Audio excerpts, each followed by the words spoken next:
You're sure this is where you want to be, lady? Elsa peered out the window at the turreted Gothic mansion. It was only 2 miles from the Tarrytown train station, but it might as well have been 20 for how remote it felt.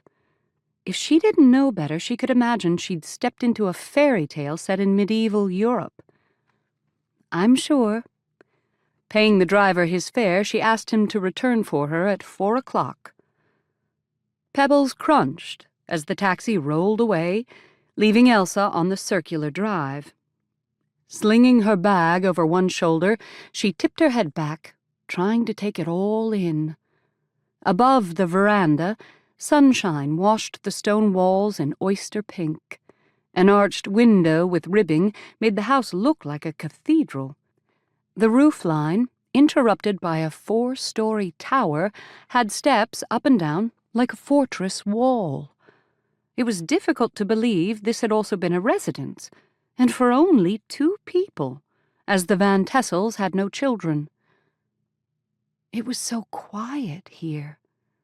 All she heard was the rush of the wind through the trees. Mr. Spaulding was likely inside. A German shepherd came bounding toward her from behind the house. Shoo!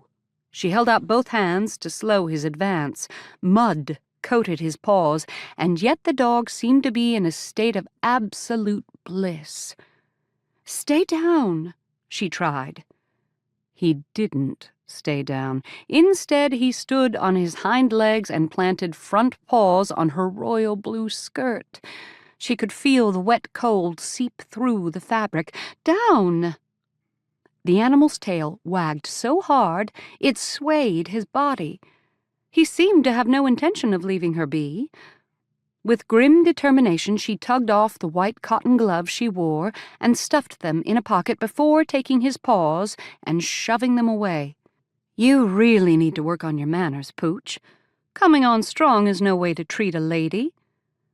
Her hands now as filthy as his paws, she headed toward the closest door to the mansion. "Mr. Spaulding?" she called out, hoping he was near enough to hear. "Your dog is loose, Mr. Spaulding." And he trotted right alongside her, tongue lolling from a grin, tail beating against her thigh as if they were in cahoots or something.